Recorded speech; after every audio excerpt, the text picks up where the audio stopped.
Kementerian Koordinator Bidang Kemaritiman dan Investasi mempersembahkan Marves Podcast. Arungi lebih dalam. Hai tim Marves, kembali lagi nih bersama saya, Aya, di Marves Podcast.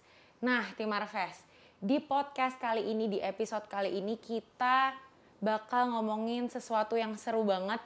Yang mungkin buat beberapa orang kayak sepele nih, tapi sebenarnya di dunia, di Indonesia, di mana aja deh pokoknya ya, intinya ini tuh gak sepele banget. Ini ada 6 huruf yaitu tentang sampah. Nah, di sini kita udah menghadirkan narasumber yang hebat banget nih, tim Marves. Tepuk tangan. Halo teman-teman semua. Tepuk tangan tim Marves yang lagi denger, yang lagi nonton ya. Ini adalah Asisten Deputi Pengelolaan Sampah dan Limbah dari Deputi Bidang Koordinasi Pengelolaan Lingkungan dan Kehutanan di Kemenko Marves. Bapak izin mungkin boleh perkenalan dulu. Oh iya, tim Marves sebentar Pak, sebelum perkenalan mungkin biar kita ngobrolnya lebih enak, kita boleh lepas masker dulu biar tim Marves juga kenal. Jadi kalau misalnya ketemu di jalan mungkin kayak, wah Bapak yang nanganin sampah ya di Kemenko Marves gitu. Ya yuk Pak, kita buka masker dulu. Tim Marves kita juga udah... Saya sudah tes swab ya beberapa hari yang lalu dan insya Allah aman. Aman. Aku juga. Oke, boleh Pak. Boleh perkenalan dulu Pak, silahkan. Baik teman-teman, makasih Mbak Aya. Siap Pak. Teman-teman tim Marves, saya Rofi Alhanif, Asisten Deputi Pengelolaan Sampah dan Limbah di Deputi Bidang Koordinasi Pengelolaan Lingkungan dan Kehutanan Kemenko Maritim dan Investasi. Terima kasih sudah mengundang saya untuk podcast ini dan saya senang sekali bisa hadir di podcast Marves dan mudah-mudahan saya bisa sharing beberapa pengetahuan, beberapa pengalaman dan juga mungkin hal-hal yang menarik terkait dengan pengelolaan sampah dan limbah.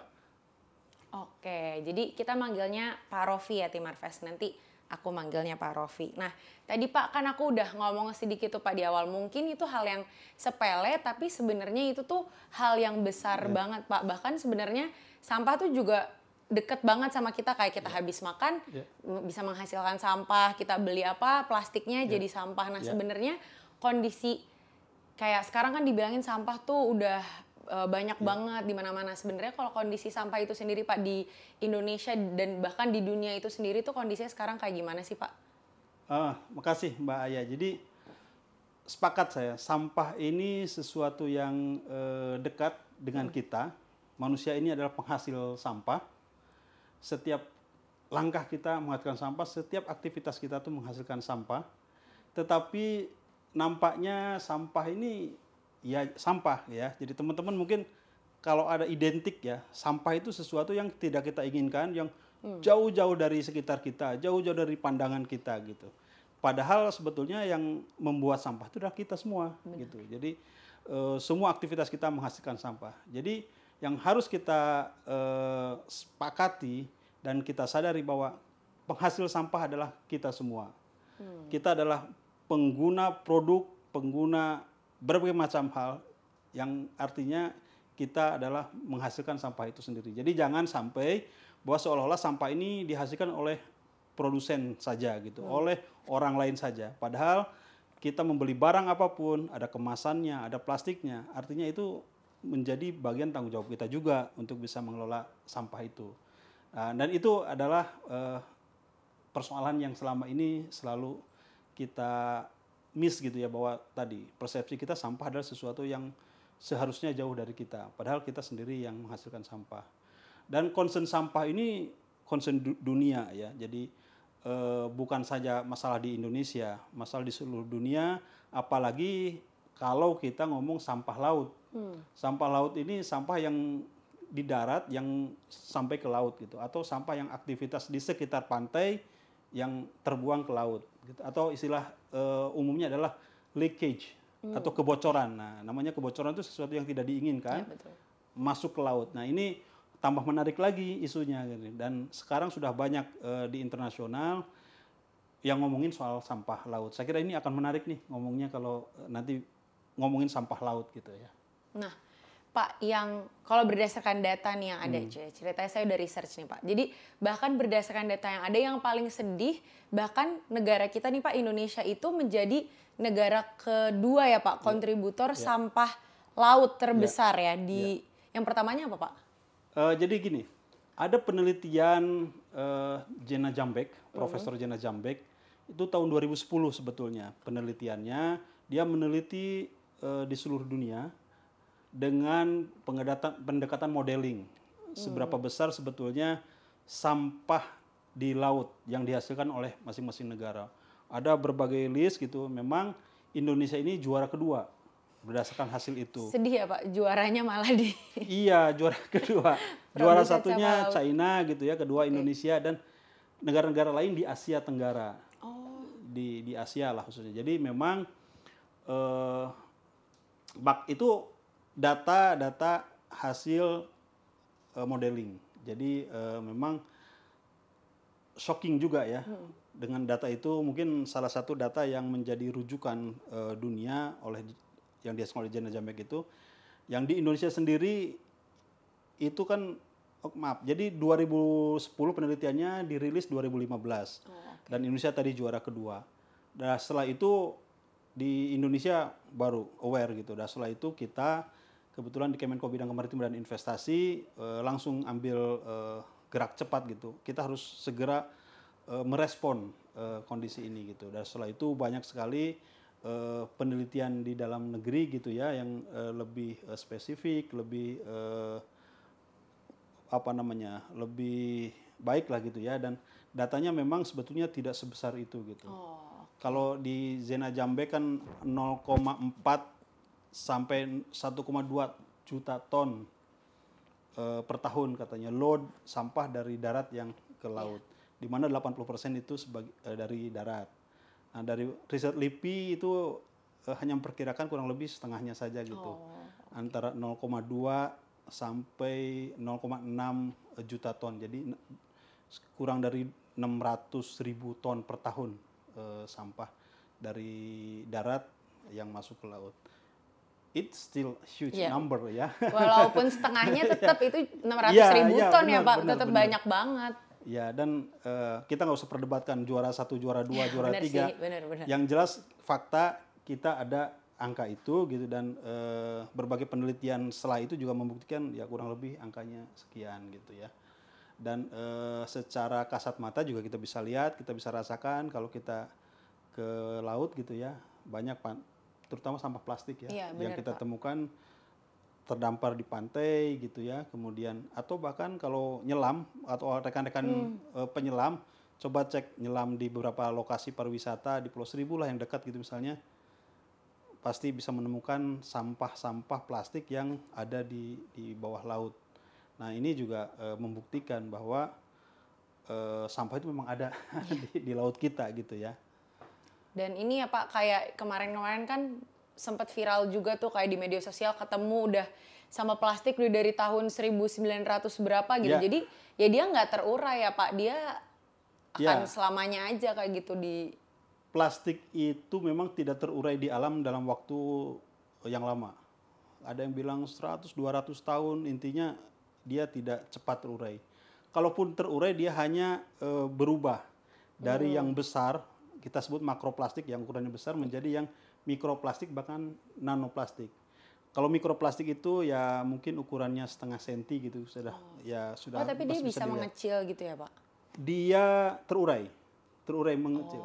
Bisa dibayangkan misalnya ambil plastik kita jemur gitu, taruh di laut, terekspos matahari, terbawa ombak segala macam, dia akan mengecil. Nah, dia tidak hilang tapi mengecil. Semakin kecil itu sebetulnya resikonya juga semakin besar masuk ke dalam sistem lingkungan, ke dalam rantai makanan. Bisa dibayangkan ya misalnya tadi mikroplastik atau bahkan nanoplastik termakan oleh plankton, termakan oleh ikan-ikan kecil, ikan kecilnya dimakan oleh ikan besarnya nanti masuk ke kita gitu. Dan dia tidak akan hilang, persisten dia. Bisa jadi dalam hukum jaring makanan kan konsumen tertinggi yang akan mengakumulatif gitu kan. Ya siapa lagi kalau bukan kita kan. Jadi ibaratnya kita yang menghasilkan sampah itu, tapi kalau kita buangnya sembarangan akhirnya baliknya ke kita-kita lagi ya Pak. Betul, itu kalau kita mau introspeksi ya, artinya ke kita lagi. kedua sebetulnya dampaknya juga bukan hanya ke manusia tapi ke lingkungan itu sendiri. Mungkin teman-teman masih ingat 2 tahun lalu ada paus terdampar dan mati di Wakatobi ya. Iya, Pak. Setelah dilihat isi perutnya 6 kilogram plastik itu di dalam perutnya. Sendal jepit aja ada di dalam. Belum lagi kresek-kresek segala macam. Di negara lain bahkan lebih tragis lagi dari itu. Artinya apa? Si paus itu kan makan plankton feeder ya gitu. Nah, aku tersaring lah di situ, masuk ke dalam perutnya dan dia tidak bisa mengeluarkan lagi. Accumulated akhirnya mungkin mengganggu sistem pencernaan dia, ya dia bisa mati. Atau ada misalnya kemarin ada foto kuda laut tapi ininya ekornya megang cotton bud gitu misalnya. Ya Allah. Atau ada ya atau ini Pak, iya yang sedih yang di hidungnya sedotan. Gitu. Masa kita gitu ya, Bener. tidak bisa melihat fakta itu dan itu dari kita. Dari siapa lagi kok kalau bukan dari kita gitu ya. Nah, dan kita mungkin ini satu lagi Mbak Aya ya. Jadi kita mungkin merasa hidup kita sudah bersih. Halaman kita sudah bersih, tidak ada sampah plastik, terus bersih lah gitu ya. Tapi kita tidak sadar sampah yang kita hasilkan itu dibawa kemana sih gitu. Kita kan taunya taruh di tempat di satu tempat atau bahkan banyak yang penting tidak ada di halaman kita masukin ke got gitu kan. Disabuk ke got. Got itu kan akhirnya kan akan masuk ke sungai, sungai kan masuk ke laut. Ya itu tadi sampah kita juga gitu sebenarnya. Jadi kita itu melihat harus sampai ke sana gitu ya, bahwa yang ada di laut itu sebagian besar itu adalah dari kita juga gitu. Nah, jadi sebenarnya dampaknya berarti kemana-mana banget ya Pak, kayak ke kehidupan kita juga, ke hewan-hewan juga, bahkan ya merusak alamnya juga kan Pak tentunya. Betul ya, dan itu tidak terlihat itu yang mungkin juga kita tidak sadari ya. Kalau di darat, kerusakan di darat kan kelihatan di kita ya. Kalau sampahnya di laut mungkin tidak. Paling kita komplain kalau sampahnya, kalau kita jalan-jalan di pantai lihat sampah mungkin komplain gitu ya. Tapi bahkan lebih besar lagi sebetulnya sampah yang mengapung di laut atau di dasar laut yang sudah puluhan ratusan tahun. Katanya ada sampah di sekitar Pasifik sana itu yang terkumpul bahkan ukurannya sudah sebesar Pulau Kalimantan. Di bawahnya Pak? Itu ya sekitar kedalaman 5 meter dari permukaan. Jadi di permukaan tidak terlihat, ada tapi tidak terlihat. Tapi pas dilihat ke bawahnya. Ya, dan itu namanya di Ocean Gyre. Jadi istilahnya itu ada perputaran arus di Pasifik sana dekat Hawaii. Jadi sampah-sampah dari ya mungkin dari Amerika, dari utara lah, dari selatan atau dari barat juga dari Indonesia mungkin ke sana, ngumpul di sana, muter terus di sana gitu ya, dan itu luar biasa. Terus kalau udah sampai di sana siapa yang mau ngambil? Iya benar. Tidak efektif dan tidak efisien kalau kita ambil gitu ya. Jadi ya kembali kalau kita bicara mengenai sampah laut, sebetulnya masalahnya ada di kita.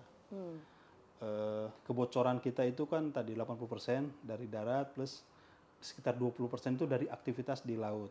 Oh ya kayak. Aktivitas di laut itu apa? Misalnya dari kapal menyeberang, gitu ya, menyeberang mungkin orang tidak sengaja buang atau nelayan gitu misalnya baik sengaja atau tidak sengaja membuang sampah plastiknya terutama plastik ya. Iya. Kalau yang organik ya dia akan terdegradasi meskipun itu dari segi estetik mungkin nggak bagus ya. Tapi secara teori dia akan lebih mudah hancur. Tapi kalau plastik itu ratusan tahun akan ada di situ. Bahkan kalau tadi terdegradasi pun dia akan lebih mengecil ukurannya, semakin mudah dia masuk ke dalam sistem rantai makanan. Jadi kalau kita apa kontribusi kita kan gitu nanti ujungnya. Apa kontribusinya? Ya pertama hindari menghasilkan sampah semaksimal mungkin. Yang masih susah ya Pak kayaknya. Susah, tetapi itu solusinya ada di kita masing-masing ya. Karena dalam pengelolaan sampah itu ada dua. Satu, pengurangan. Kurangi menghasilkan sampah semaksimal mungkin. Kita memang tidak bisa lepas dari tadi menghasilkan sampah ya. Tapi kita bisa kurangi. Terutama yang plastik sekali pakai.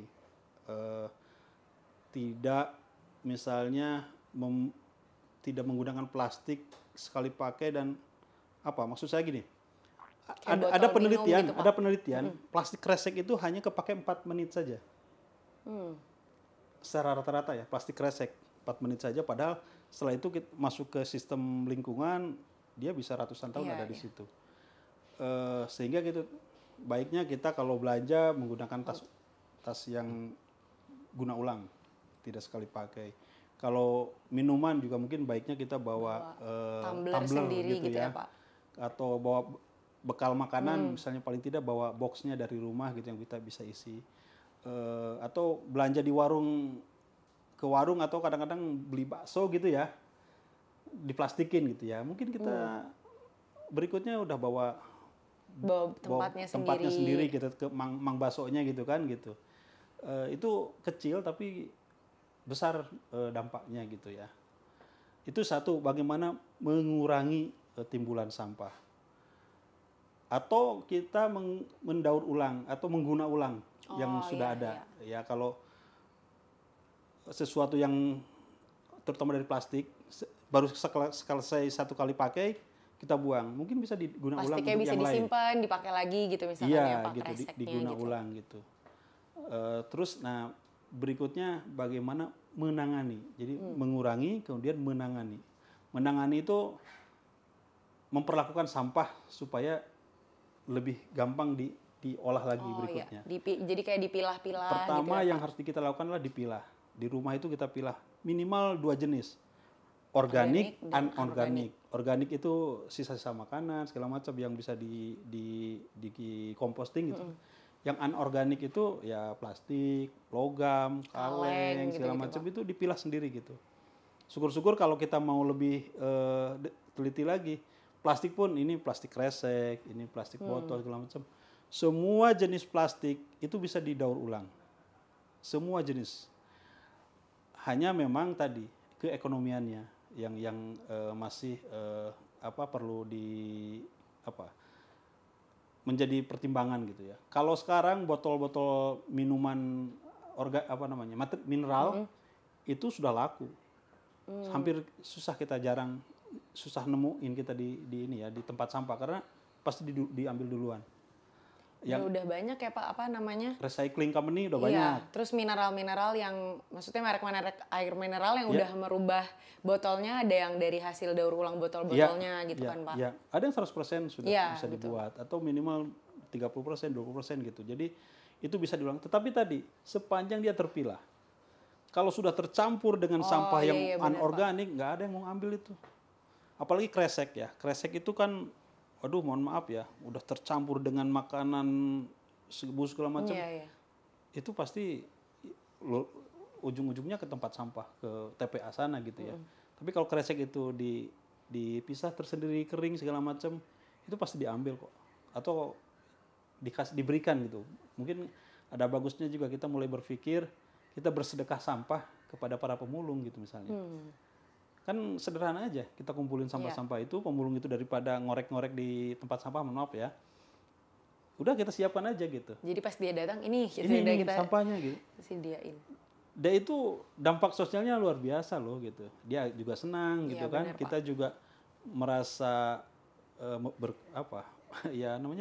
sharing gitu ya dengan mereka ya, tidak. Bagi kita sampah, tapi bagi dia itu adalah rezeki gitu kan gitu ya. Bener. Nah, mindset itu yang harus kita ubah sih sebenarnya. Sederhana sekali. Nah, Pak, misal nih kita tadi udah ngomongin kayak gimana sih kita mengintrospeksi diri, terus gimana caranya, beberapa langkah-langkah lah yang bisa kita lakuin. Tapi mungkin nih ada nih tim Marves yang rasanya kayak, udah kok saya udah milih-milih sampah di rumah. Misalkan saya juga udah selalu bawa tumbler, bawa tempat makan sendiri. Terus misalkan nih ada nih ternyata tim Marves di rumah yang menanyakan, sebenarnya pemerintah tuh udah melakukan apa gitu, Pak. Nah, ini kan sebenarnya kita juga udah punya undang-undang dan peraturan presidennya ya, Pak, terkait penanganan sampah laut itu sendiri.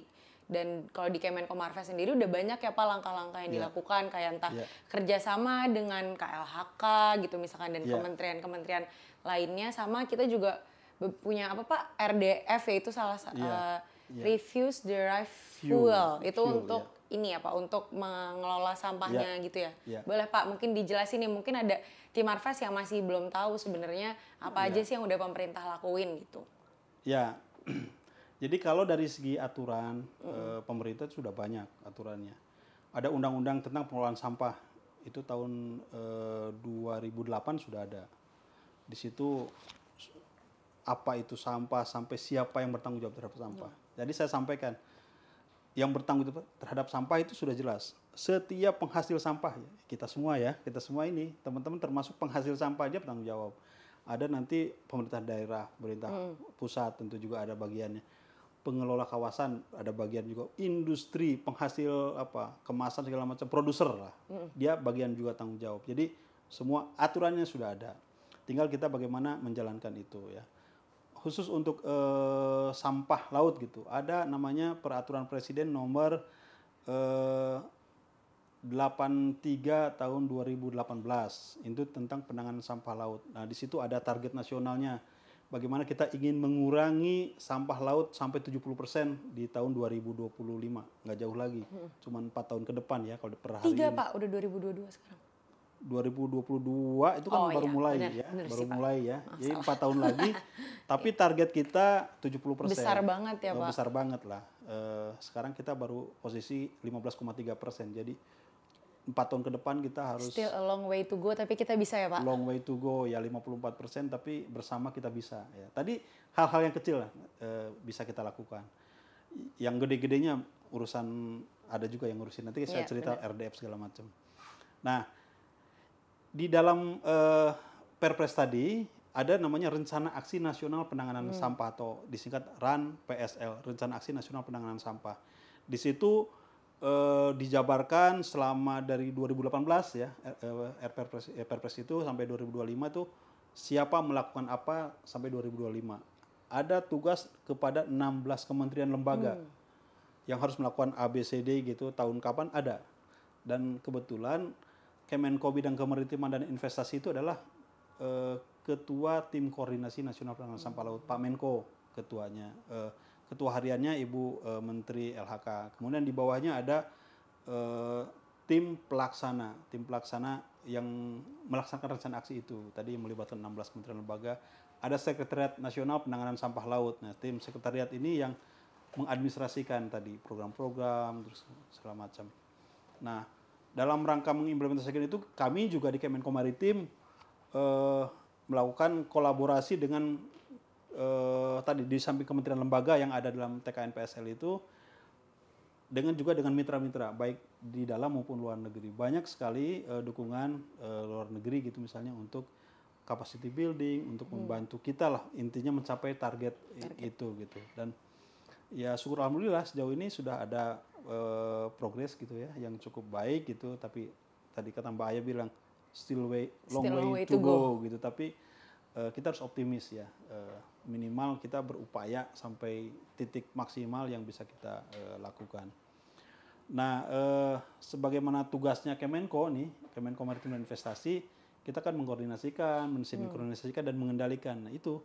Jadi kami sering duduk bersama dengan kementerian lembaga gitu. Ayo kita sama-sama bicarakan apa yang bisa dilakukan oleh kita bersama gitu. Misalnya ada Kementerian Kelautan dan Perikanan gitu. Mereka bagaimana misalnya melakukan pengelolaan sampah di sekitar pelabuhan misalnya, di sekitar pulau-pulau kecil atau di kawasan-kawasan pariwisata gitu. Kemudian demikian juga Kementerian Pariwisata dan Ekonomi Kreatif, mereka juga punya norma atau standar pengelolaan sampah plastik di kawasan pariwisata. Kita dorong itu ada. KLHK tentu dia yang paling besar peranannya dalam membuat norma-norma, aturan-aturan. Kementerian PUPR juga bagaimana mendorong pembangunan infrastruktur pengelolaan sampah gitu yang lebih baik. Tadi RDF gitu, misalnya. RDF itu adalah sebetulnya bagaimana mengolah sampah menjadi sesuatu yang berguna dalam konteks sumber energi baru. Jadi sampah itu teman-teman kalau dipilah dengan baik bisa gampang diolah lagi menjadi sesuatu yang bermanfaat. Ada teknologi banyak pilihan yang sudah jalan, kita RDF, refuse to drive fuel. Jadi sampah-sampah itu diolah sedemikian rupa nanti menjadikan bahan untuk pembakaran. Baik itu di PLTU misalnya ya, pengganti batu bara atau co-firing istilahnya itu. Itu energinya kurang lebih sama dengan batu bara. Bayangkan, sampah yang kita anggap selama ini tidak berguna, padahal itu bisa menghasilkan energi yang kurang lebih sama dengan batu bara. Ya, kurang-kurang sedikit lah, batu bara muda istilahnya itu. Jadi lebih tergantung juga sebetulnya, tergantung sumbernya. Bisa jadi kalau sumber organiknya lebih besar, nilai kalorinya sama dengan batu bara atau bahkan bisa lebih tinggi gitu, tergantung tadi sampahnya gitu ya. Kemudian bahkan jadi energi listrik sudah ada, kita punya di Surabaya itu sudah dibangun namanya PLTSA, pembangkit listrik tenaga sampah. Dari 1.000 ton sampah per hari itu bisa diolah menjadi energi listrik. Banyak lagi manfaat-manfaatan sampah yang untuk berbagai kebutuhan gitu ya. Belum lagi yang organik tadi, jadi pupuk, jadi segala macam gitu. Tinggal itu tadi, bagaimana kita bisa memanfaatkan, dan itu solusinya tuh dari awal gitu loh. Iya. Kalau kita bisa menanganinya dari sejak rumah kita sendiri, gitu ya, bisa memilah segala macam itu relatif bisa gitu ya. Tinggal berikutnya PR-nya adalah bagaimana pemerintah menyiapkan infrastrukturnya gitu ya, yang itu ya PR pemerintah lah kalau itu ya. Ada juga keterbatasan di situ. Ada PR-nya masing-masing ya Pak? Ada, benar gitu. Ini walaupun tadi Pak Rofi bilang kayak dari RDF jadi membangun co-firing gitu misalkan, terus bisa tenaga listrik juga, tapi tim Marves jangan jadinya kayak ternyata sampah bisa kok berubah menjadi tenaga sesuatu yang berharga gitu ya. Tetap aja ya Pak, kita selagi masih bisa kita kurangi dan kita pilah-pilah, kita tangani untuk lebih sedikit akan jauh lebih baik gitu ya nggak Pak? Iya, ada yang menarik loh ya. Jadi teman-teman, selain tadi kita menghasil sampah, juga ada food waste istilahnya itu. Food waste, oh ya betul. Saya ingin sampaikan juga teman-teman semua ya. Indonesia ini kembali nomor 2 penghasil food waste. Food waste itu apa? Sampah dari makanan. Coba lihatlah, kita introspeksi kita. Makanan habis apa enggak gitu. Dan memang bukan dari makanan kita aja. Kadang-kadang penanganan yang tidak baik gitu ya, misalnya makanan jadi busuk gitu ya. Oh iya benar. Atau karena misalnya dari transportasi yang tidak baik gitu ya, dari desa membawa buah-buahan, sayuran ke kota, ternyata busuk, itu jadi masuk kategori food waste. Dan Indonesia nomor 2 ya. Lagi-lagi nomor 2. Nomor 2. Setelah satu negara, nggak usah disebutkan negara yang lain, tetapi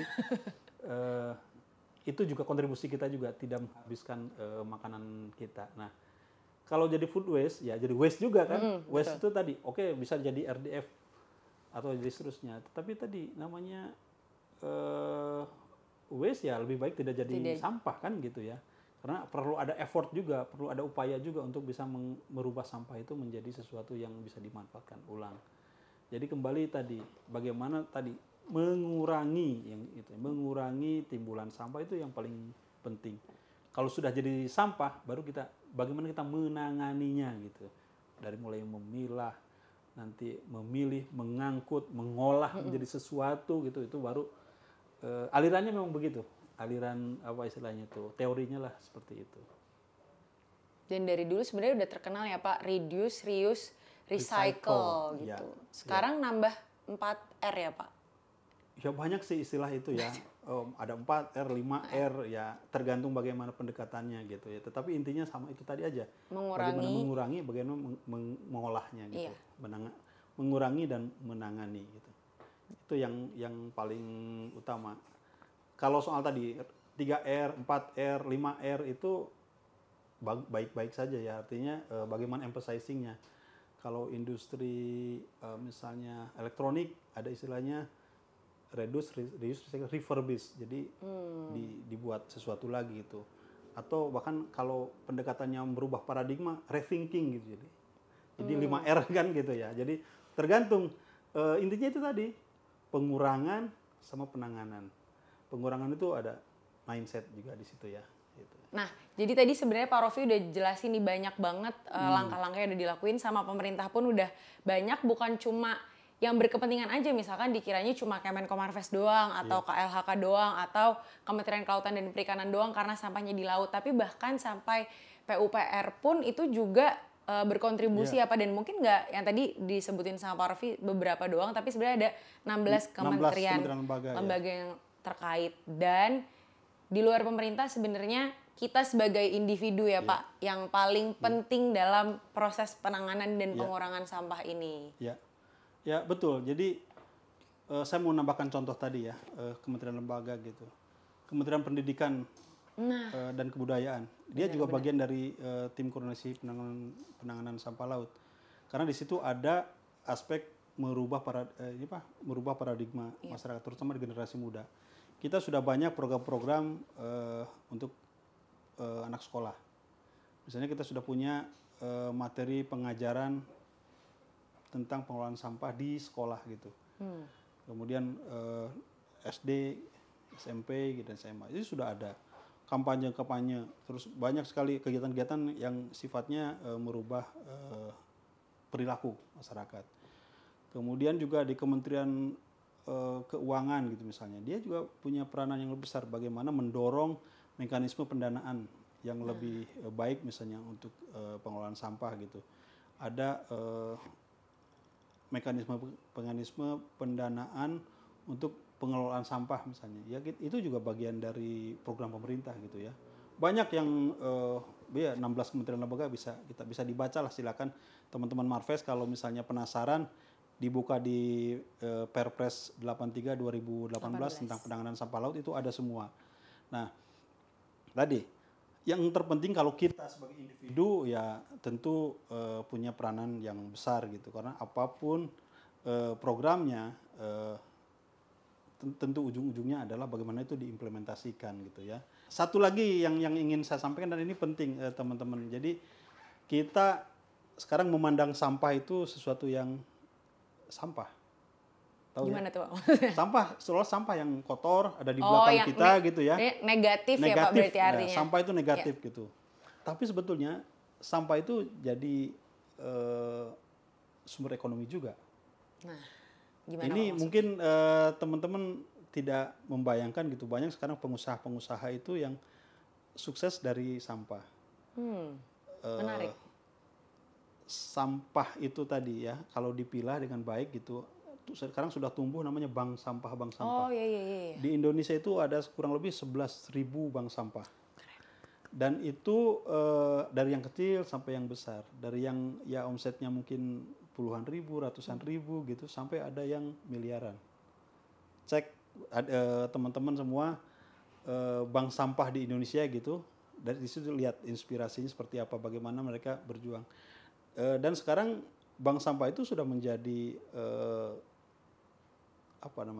penghasil duit.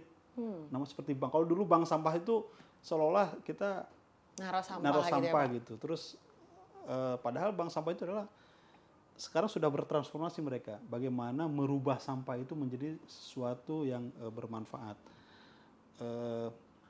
Baik, karena di situ ada aspek edukasinya, di situ ada aspek literasi keuangannya, di situ ada inovasi-inovasi yang merubah sampah tadi menjadi sesuatu yang berguna, dan ujung-ujungnya adalah duit. Oke, tim Marves, semoga podcast kali ini bisa menjadi pencerahan yang luar biasa nih buat tim Marves untuk menjadi lebih aware juga sama lingkungan kita. Terima kasih banyak Pak Rofi atas waktunya. Semoga banyak yang nonton, semoga pekerja keras Pak Rofi menangani sampah dan limbah juga ikut terbantu melalui podcast ini ya Pak. Oke deh. Terima kasih banyak ya. Siap, terima kasih banyak ya tim Marves. Sampai ketemu lagi. Dadah. Ya, dadah. Kita bisa bincang lagi untuk hal yang lain. Terima kasih banyak.